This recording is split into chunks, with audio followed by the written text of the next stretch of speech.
नमस्कार दोस्तों, स्वागत है आपका हमारे YouTube चैनल जीके ट्रैकर पे। देखिए फ्रेंड्स, आज के इस वीडियो में हम बात करेंगे जो हमारी एक सीरीज़ है हिंदी रिवीजन सीरीज़, जिसमें हम हिंदी के सभी इम्पॉर्टेंट टॉपिक को आपके सिलेबस के अकॉर्डिंग MCQ के रूप में टॉपिक वाइज कवर कर रहे हैं। आज हमारा ये हिंदी रिवीजन सीरीज़ का 10वां पार्ट होगा और आज के वीडियो में हम हिंदी के एक बहुत ही इंपॉर्टेंट टॉपिक, हिंदी व्याकरण का एक बहुत इंपॉर्टेंट टॉपिक, जहां से हर एग्जाम में क्वेश्चन आपको देखने को मिलते हैं, कारक। काफ़ी इंपॉर्टेंट टॉपिक है और काफ़ी सिंपल टॉपिक है, इसको हम यहाँ पे कवर करेंगे। कारक क्या होते हैं, इनके भेद और उन्हीं के क्वेश्चंस को, MCQs को हम यहाँ पर लगाएंगे, जिससे आपकी प्रैक्टिस और आपके जो कॉन्सेप्ट हैं वो भी क्लियर हो जाएंगे। तो चलिए दोस्तों, आज की क्लास को शुरू करते हैं। अगर आपने इस सीरीज़ के प्रीवियस पार्ट्स को नहीं देखा और अगर आपने थ्योरी की जो हमारी कारक की क्लास थी उसको भी नहीं देखा, आप उनको प्लेलिस्ट में जाके देख सकते हैं। तो चलिए अब क्लास को शुरू करते हैं।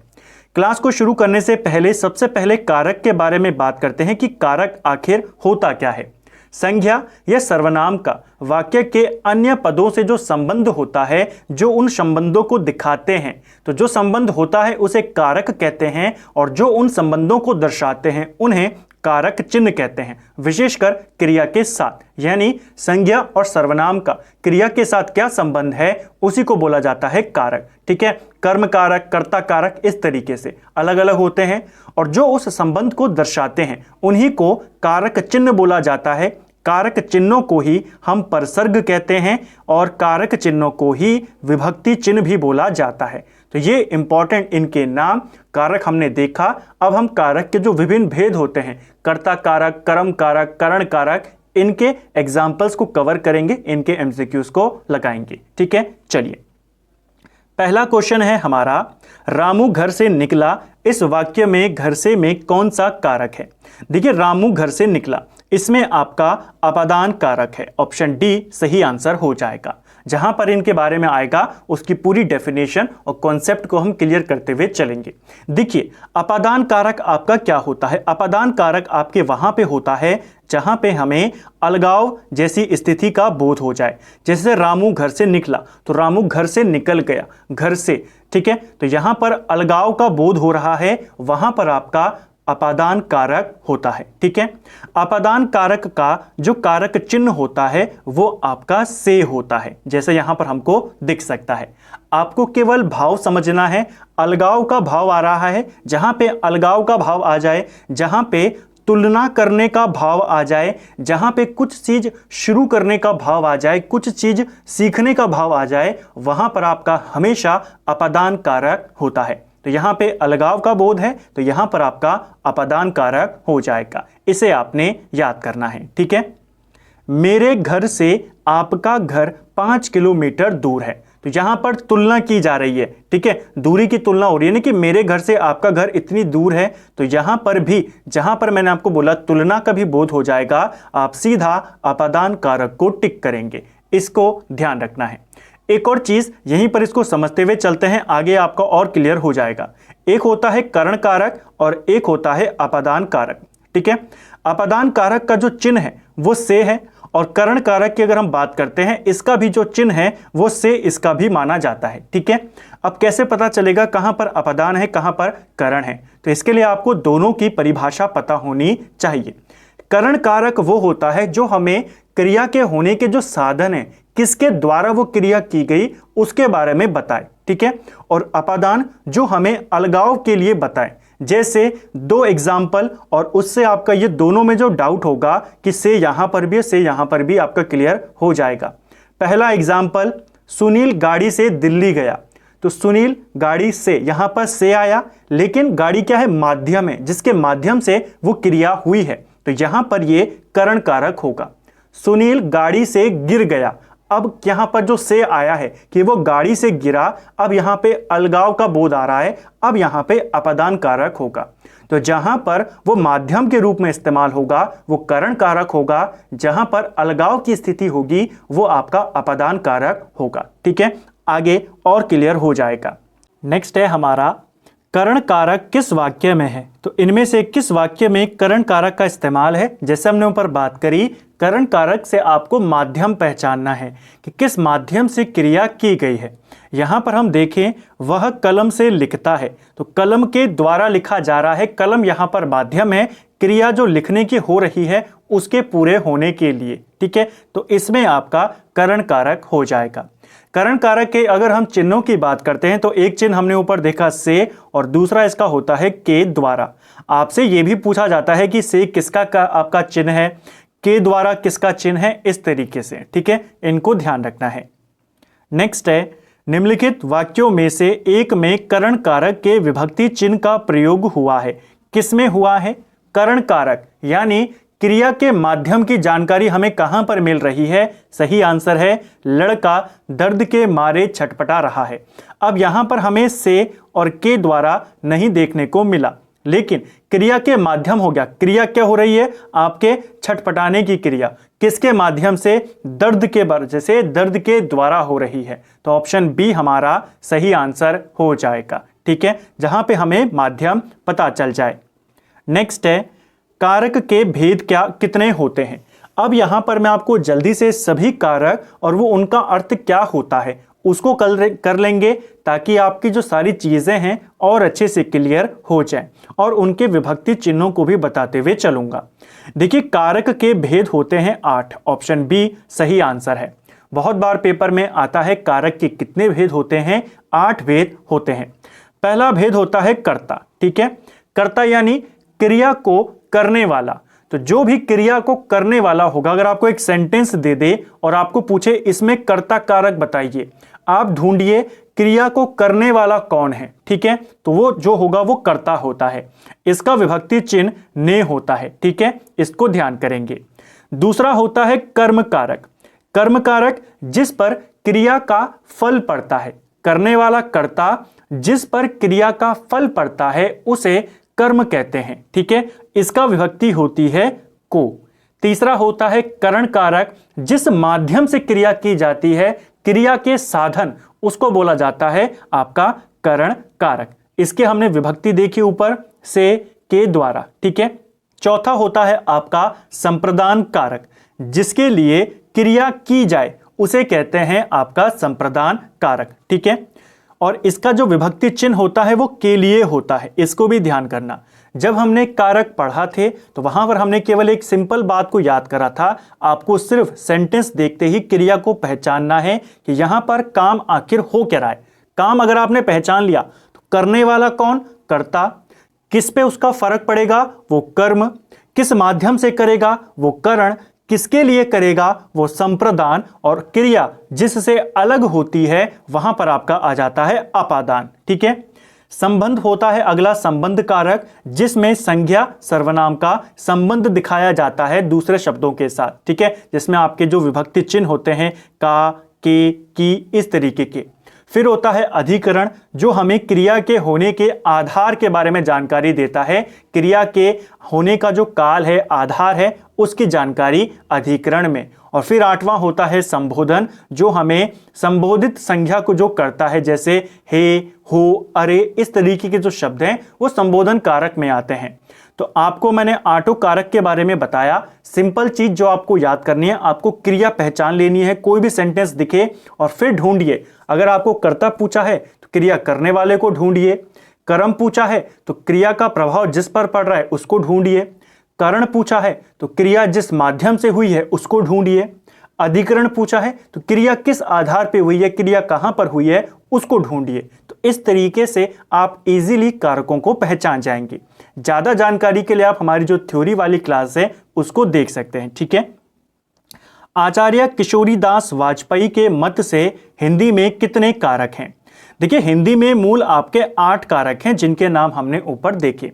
लेकिन जो आचार्य किशोरीदास वाजपेयी हैं, जिनको हिंदी भाषा का पहला वैज्ञानिक भी बोला जाता है, इनके अनुसार इन्होंने हिंदी में केवल 6 कारकों को माना है। ठीक है, जो आपका संबंध कारक और संबोधन कारक हैं, उनको ये कारक नहीं मानते, ये केवल 6 कारकों को मानते हैं। लेकिन हम पढ़ेंगे कितने कारक होते हैं। अगर आपसे पूछेगा आप 8 बताएंगे, इनका नाम लेकर पूछेगा तो आप 6 बताएंगे। ठीक है, पेड़ से पत्ते गिरते हैं, इसमें कौन सा कारक है? अब देखिए पेड़ से पत्ते गिरते हैं तो पेड़ से गिर रहे हैं, अलगाव का बोध आ रहा है, जहां पे अलगाव होगा वहां पे आपका अपादान कारक हो जाएगा। ठीक है, वह घर से बाहर गया, इस वाक्य में कौन सा कारक है? तो घर से बाहर गया, फिर से अलगाव का बोध हो रहा है कि वो चला गया, तो यहां पर भी आपका अपादान कारक हो जाएगा। नेक्स्ट है हमारा कर्म कारक के लिए प्रयुक्त होने वाला चिन्ह कौन सा है? तो हमने ऊपर बात करी कि आपको विभक्ति चिन्ह भी पूछे जाते हैं, कौन सा विभक्ति चिन्ह किस कारक के साथ आता है। कर्म के साथ बात करें तो को विभक्ति चिन्ह आता है, जो कर्म कारक होता है उसके साथ को विभक्ति चिन्ह का इस्तेमाल होता है। जैसे राम ने रावण को मारा, रावण को मारा, यहां पर जो ये को है ये क्या है? आपका कर्म कारक हो जाएगा। ठीक है, कर्म क्या होता है? कर्म कारक क्या होता है? जिसके ऊपर क्रिया का प्रभाव पड़े वो आपका कर्म कारक होता है। हमने बात करी राम ने रावण को मारा, तो मारने की क्रिया हुई है, इस क्रिया का प्रभाव किस पर पड़ा है? इस क्रिया का प्रभाव रावण पर पड़ा है, तो रावण यहां पर कर्म कारक है। और क्रिया करने वाला कौन है? तो क्रिया करने वाले हैं राम, तो राम यहां पर क्या है? कर्ता। इसी से आपको याद करना है। ठीक है, कि कर्ता कौन होगा? क्रिया को करने वाला। कर्म कौन होगा? क्रिया का प्रभाव जिस पर पड़ेगा वो कर्म होगा, और कर्म के लिए हमेशा आपका विभक्ति चिन्ह को आता है। इसीलिए मैंने आपको बोला आपको बस क्रिया पहचाननी है, सीधा आप सारी चीजों को पहचान जाएंगे। ठीक है, एक और चीज, अगर कर्म कोई सजीव है तो उसके साथ ही को विभक्ति चिन्ह लगता है, अगर निर्जीव है तो को विभक्ति चिन्ह वहां पर नहीं होता, फिर भी वो करण आपका कर्म कारक होता है। उसको याद करना है, आगे आपका क्लियर हो जाएगा। नेक्स्ट है हमारा उसने उसे छल से पराजित किया, में छल से में कौन सा कारक है? इसमें कौन सा कारक है आपने बताना है। से विभक्ति चिन्ह हमने ऊपर 2 बार पढ़ा, अपदान में भी होता है और करण में भी होता है। क्या यहां पर आपको अलगाव का बोध आ रहा है? क्रिया के साथ जो पराजित करने की क्रिया यहां पर हुई है, जो ये छल से है, ये अलगाव का बोध है या माध्यम का बोध है? तो आप डायरेक्ट पहचान जाएंगे ये माध्यम का बोध यहां पे करवा रहा है, अलगाव का नहीं करवा रहा, क्योंकि उसने छल के माध्यम से उसे पराजित किया, तो ये क्रिया के होने का साधन है, तो यहां पर ही क्या हो जाएगा? करण कारक हो जाएगा। ठीक है, तो यही हमने ऊपर बात करी थी, इसी चीजों को आपको याद करना है। पहला ही ऑप्शन आपको वो एग्जाम में भी अपदान देता है और आप विभक्ति चिन्ह से को देखकर डायरेक्ट अपदान पे कर देते हैं। अपदान कहां पे होगा? जहां पे अलगाव का बोध होगा, क्रिया के अलगाव का बोध अगर हमें हो, यहां पर पराजित हुआ है छल से, छल से यहां पर क्या? एक माध्यम है, एक साधन है। ठीक है, क्रिया के होने का। तोता दाल पर बैठा है, इस वाक्य में कौन सा कारक होगा? अब यहां पर एक और नया कारक जिसके बारे में हमने ऊपर बात करी, अधिकरण कारक। अधिकरण कारक क्या होता है? जो हमें क्रिया के आधार के बारे में जानकारी दे दे। यहां पर क्रिया हो रही है बैठने की, कहां पर हो रही है? डाल पर हो रही है, तो यहां पर ये जो है आपका अधिकरण कारक हो जाएगा। इस वाक्य में कौन सा कारक है? अधिकरण कारक है। ठीक है, इसको याद करना है, जो हमें क्रिया के होने की जानकारी दे दे कि कहां पर हो रही है, उसकी आधार की जानकारी दे दे। ठीक है, जो अधिकरण कारक होता है इसके विभक्ति चिन्ह 2 हैं, एक होता है में और एक होता है पर। इन दोनों को आपने याद करना है। जैसे अगर हम बात करें कि पुस्तक मेज पर है, तो यहां पर अधिकरण कारक है क्योंकि आधार की बात कर रहा है। ठीक है, वह अगले साल आएगा, तो यहां पर भी क्या है? अधिकरण कारक होगा, क्योंकि वो क्रिया के होने के आधार की जानकारी हमें दे रहा है कि क्रिया कब होगी, कहां होगी, तो उसने बता दिया ना कि अगले साल आएगा। तो ऐसे वाक्यों में जहां पे हमें क्रिया के आधार की जानकारी मिल जाए, कब होगी, कहां होगी, वो होता है आपका अधिकरण कारक। ठीक है, चलिए, उससे अच्छे तो आप हैं में कौन सा कारक है? देखिए, उससे अच्छे से तो आप हैं, इसमें आपकी क्या हो रही है? तुलना हो रही है 2 व्यक्तियों के मध्य में, 2 व्यक्तियों की तुलना की जा रही है कि उससे अच्छे तो आप हैं। और जहां पर भी हमने ऊपर बात करी अलगाव का बोध हो, आपकी तुलना का बोध हो, वहां पर आपका हमेशा अपदान कारक होता है। ऑप्शन डी सही आंसर हो जाएगा। मैंने पत्र लिखा, वाक्य में पत्र कौन सा कारक है? अब देखिए, यहां पर कोई भी विभक्ति चिन्ह का इस्तेमाल नहीं है, लेकिन एक लाइन को याद कीजिए जो हमने ऊपर देखी कि कर्म कारक वहां पर भी होगा जहां पर कर्म अगर निर्जीव है तो वहां पर को विभक्ति चिन्ह नहीं आती है। ठीक है, तो यहां पर मैंने पत्र लिखा, क्रिया हो रही है लिखने की, और इस लिखने का प्रभाव, इस क्रिया का प्रभाव पत्र पे पड़ेगा, तो पत्र हमारा कर्म है और कर्म के साथ तब विभक्ति चिन्ह नहीं आती जब वो निर्जीव होता है। ये आपका यहाँ पर कर्म कारक हो जाएगा। ऑप्शन बी हमारा जो पत्र है इसमें कौन सा कारक है? कर्म कारक है। ठीक है, तो इसको आपने याद करना है। पूछे जाते हैं, इनको ध्यान करेंगे किस तरीके से आप इनको पहचानते हैं। बस क्रिया आपने देखनी है, सारी चीजें आपको पता चल जाएंगी। क्रिया का आधार सूचित करने वाला कारक कौन सा है? तो क्रिया का आधार सूचित करने वाला आपका अधिकरण कारक होता है। ऑप्शन डी हमारा सही आंसर हो जाएगा। जिस कारक से हमें क्रिया के आधार की जानकारी, क्रिया के होने के स्थान की जानकारी, क्रिया के होने के समय की जानकारी मिले, वो अधिकरण कारक होते हैं। यही सारे तो आधार हैं क्रिया के, कब होगी, कहाँ होगी। ठीक है, तो ये सारे जिससे हमें पता चलते हैं वो आपका अधिकरण कारक कहलाता है। और इसके विभक्ति चिन्ह हमने ऊपर देखे, में और पर। ठीक है, अलग बोध होने का कारक कौन सा है? तो अलग बोध यानी अलगाव का बोध, कि अलग हुआ जा रहा है। जैसे बहुत फेमस एग्जांपल है, पेड़ से पत्ते गिर रहे हैं, तो पेड़ से पत्ते गिर रहे हैं तो यहां पर अलगाव का बोध आ रहा है कि वो अलग हो गया। तो जहां पर अलग होने का बोध होता है वहां पर अपादान कारक होता है। ठीक है, नेक्स्ट है हमारा वह कार मेरी है, इस वाक्य में कौन सा कारक है? तो ऐसे वाक्यों में जहां से हमें किसी संबंध के बारे में जानकारी मिले, किसी रिलेशन के बारे में जानकारी मिले, जैसे यहां पर मिल रही है कि वह कार मेरी है, तो यहां पर संबंध बताया जा रहा है और जहां पे संबंध बताया जाता है वो संबंध कारक आपका होता है। संबंध कारक के अगर हम कारक चिन्हों की बात करें तो का, की, के, इसके अलावा रा, री, रे, ये सारे के सारे जो कारक चिन्ह हैं किसके होते हैं? संबंध कारक के होते हैं। अदर एग्जाम्पल की बात करें तो जैसे वह कार मेरी है, वह पुस्तक मेरी है, राम मोहन का मित्र है, ये सारे एग्जाम्पल आपके एक दूसरे में एक दूसरे का रिलेशन बता रहे। जहां पर संबंध बताया जाए वो संबंध कारक हो जाएगा। नेक्स्ट है हमारा गरीबों को वस्त्र दो, वाक्य में कारक कौन सा है? देखिए यहां पर जो ये वाक्य है गरीबों को वस्त्र दो, यहां पर आपका संप्रदान कारक है। जहां पर भी कोई चीज देने का बोध हो वहां पर आपका हमेशा संप्रदान कारक होता है। ऑप्शन डी हमारा सही आंसर हो जाएगा। संप्रदान कारक आपका विशेष दो कंडीशन में होता है। पहली कंडीशन जहां पर किसी को कुछ देने का बोध हो और दूसरी कंडीशन जहां पर किसी के लिए कोई काम किया जा रहा हो, वहां पर आपका संप्रदान कारक होता है। इसको याद करना है। अगर हम बात करते हैं इसके विभक्ति चिन्हों की तो इसके होते हैं, एक होता है को और एक होता है के लिए। ये विभक्ति चिन्ह किसके हैं? ये आपके संप्रदान के हैं। और आप याद करेंगे हमने ऊपर बात करी जो कर्म कारक होता है इसका भी तो विभक्ति चिन्ह को होता है। फिर इसके को और कर्म के को में क्या डिफरेंस है ये भी पूछा जाता है, क्योंकि पहला ही ऑप्शन आपको कर्म दिया है। देखिए इसके डिफरेंस को समझते हैं।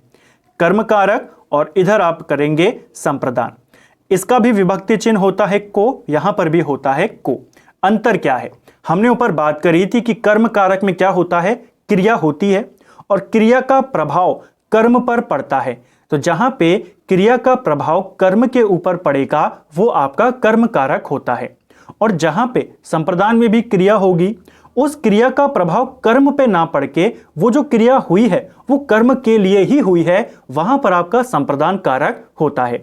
दो एग्जाम्पल से आपका ये दोनों कंफ्यूजन पूरे क्लियर हो जाएंगे। पहला एग्जाम्पल है राम ने श्याम को मारा। यहां पर क्रिया हुई है मारने की और इसका असर डायरेक्ट किसके ऊपर पड़ा है? श्याम के ऊपर पड़ा है। ठीक है, तो ये आपका यहां पर क्या है? कर्म कारक।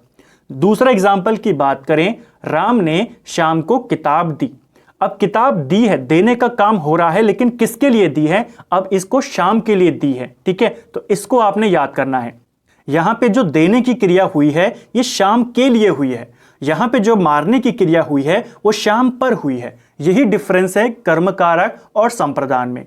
जहां पर कोई काम किसी दूसरे व्यक्ति के ऊपर किया जाए वो कर्म कारक, और जहां पर कोई काम किसी दूसरे व्यक्ति के लिए किया जाए वहां पर आपका संप्रदान कारक। ठीक है, नेक्स्ट है संबंध कारक का चिन्ह क्या होता है? तो संबंध कारक हमने ऊपर बात करी का, की, रे और रा, री, रे, ये इसके आपके विभक्ति चिन्ह होते हैं, इसको ध्यान रखना है। ठीक है, कुर्सी पर मास्टर जी बैठे हैं, इस वाक्य में कुर्सी शब्द किस कारक में है, यानी कुर्सी पर बैठे हुए हैं, बैठने की क्रिया हो रही है और क्रिया के आधार की हमें जानकारी दे रहा है कि वो कुर्सी पर है, तो यहां पर आपका अधिकरण कारक हो जाएगा। वृक्षों से पत्ते झड़ते हैं, यहां पे कौन सा कारक है? वृक्षों से पत्ते झड़ते हैं, तो यहां पर हमें अलगाव का बोध हो रहा है और जहां पे अलगाव आ जाएगा अपादान हो जाएगा। अपादान आपसे सबसे ज्यादा पूछा जाता है। राम की गाय चरती है, अब यहां पर आपको वाक्य पढ़ते ही सीधा आ जाएगा कि संबंध बताया जा रहा है कि राम की गाय चरती है। यहां पर आपका कौन सा कारक है? संबंध कारक है। कर्म कारक का चिन्ह क्या होता है? तो कर्म कारक का चिन्ह आपका को होता है। ऊपर हमने इसको अच्छे से समझा, इसका क्या डिफरेंस है संप्रदान के साथ उसको भी हमने अच्छे से समझा। रमा विद्यालय से घर जाती है, तो यहां पर भी अलगाव का बोध हो रहा है, यह आपका अपदान कारक हो जाएगा। ए राकेश यहां आओ, इस वाक्य में कौन सा कारक है? तो यहां पर इस तरीके के शब्द जहां पर आपको इस तरीके से संबोधन दिख जाए, डायरेक्ट आप पहचान जाएंगे ये संबोधन कारक है। ठीक है, क्वेश्चन बन जाते हैं। संबोधन कारक के चिन्ह क्या होते हैं? यही होते हैं, जैसे ए, हे, अरे, ओ, इस तरीके के, ये सारे आपके क्या हैं? संबोधन कारक हैं। हे राम तुम कहां हो, वाक्य में कौन सा कारक है? संबोधन कारक है। ठीक है, ऑप्शन बी। राजा सेवक को कंबल देता है, वाक्य में रेखांकित पद कौन सा कारक है? तो कंबल देता है सेवक को, यहां पर आपका कौन सा कारक हो जाएगा? हमने ऊपर बात करी थी, जहां पर देने की बात होगी वहां पे संप्रदान कारक हो जाएगा। ठीक है, भले ही विभक्ति चिन्ह को है, संप्रदान का भी को है और हम ऊपर डिफरेंस देख चुके हैं। यहां पर जो ये कंबल देने का काम हुआ है सेवक के ऊपर नहीं हुआ है, सेवक के लिए हुआ है। ठीक है, तो जहां पर किसी व्यक्ति के लिए होता है वो संप्रदान, किसी व्यक्ति पर होता है आपका कर्म कारक। ठीक है, चलिए। मैंने राधा के लिए कपड़े खरीदे, इस वाक्य में कारक का प्रकार बताइए। फिर से वही क्रिया हुई है, किसी व्यक्ति पर हुई है या व्यक्ति के लिए हुई है? तो व्यक्ति के लिए हुई है, तो इसके यहां पर आपका संप्रदान हो जाएगा। ठीक है, ऑप्शन डी इसका सही उत्तर है। निम्न में अधिकरण कारक का परसर्ग कौन सा है? परसर्ग बोलते हैं कारक चिन्हों को। ठीक है, और कारक चिन्हों को विभक्ति चिन्ह भी कहते हैं। अधिकरण का होता है आपका पर। ठीक है, में और पर ये अधिकरण के कारक चिन्ह होते हैं। से के द्वारा किस कारक का परसर्ग है? तो से और के द्वारा ये आपके करण का परसर्ग होता है। अपदान का भी होता है से, लेकिन साथ में के द्वारा भी तो है और के द्वारा अपदान में नहीं होता, ये आपके किस में होता है? करण में होता है। ठीक है, वह मुझसे अलग रहता है, रेखांकित शब्द के आधार पर बताइए कि यह कौन सा कारक है? तो यहां पर रेखांकित शब्द था ये, और अलग रहता है नाम से ही यहां पर आ रहा है कि अलगाव का बोध है। ऑप्शन ए सीधा आंसर हो जाएगा। राम सीता से सुंदर है, वाक्य में कौन सा कारक है? तुलना की जा रही है दोनों की सुंदरता की, डायरेक्ट बताएंगे अपादान कारक है। ठीक है, मां का लड़का कहां गया? तो यहां पर रिलेशन बताया जा रहा है कि वो किसका लड़का, अपनी मां का लड़का कहां गया, सीधा रिलेशन है, तो रिलेशन में आपका क्या होता है? संबंध कारक होता है। ठीक है, कारक या परसर्ग के कितने भेद होते हैं? तो ऊपर हमने बात करी कारक को क्या बोलते हैं? परसर्ग भी बोला जाता है, और इसके 8 भेद होते हैं। चारपाई पर भाई साहब बैठे हैं, इस वाक्य में चारपाई शब्द किस कारक में है? तो चारपाई शब्द जो है आपका कौन सा कारक हो जाएगा? आपका अधिकरण कारक, क्योंकि बैठने की क्रिया हो रही है और कहां पे हो रही है क्रिया, तो क्रिया का जो आधार बता दे वो अधिकरण होता है। बैठने की क्रिया हो रही है, चारपाई पर बैठे हैं, अधिकरण कारक उत्तर हो जाएगा। वृक्ष पर पक्षी बैठे हैं, इस वाक्य में पर कौन सा कारक है? तो ये जो वृक्ष पर बैठे हैं, बैठने की क्रिया है, पर बैठे हुए हैं, वृक्ष पर, अधिकरण कारक हो जाएगा। ठीक है, कर्ता के साथ ने का प्रयोग ना होना किस उपभाषा की प्रमुख विशेषता है? हम जानते हैं कर्ता के साथ आपका ने विभक्ति चिन्ह का इस्तेमाल होता है, कौन सी उपभाषा में नहीं किया जाता, और ये उसकी एक विशेषता है, ये है आपकी पूर्वी हिंदी। ऑप्शन ए सही उत्तर हो जाएगा। ठीक है, नेक्स्ट है हमारा संज्ञाओं के साथ आने वाले विभक्तियों को क्या कहा जाता है? देखिए, जो कारक चिन्ह होते हैं ये आपके संज्ञा और सर्वनाम के साथ लगते हैं। ठीक है, और इस आधार पर इनको 2 भागों में बांटा है। एक होते हैं वो जो संज्ञा के साथ लगते हैं और एक वो जो सर्वनाम के साथ लगते हैं।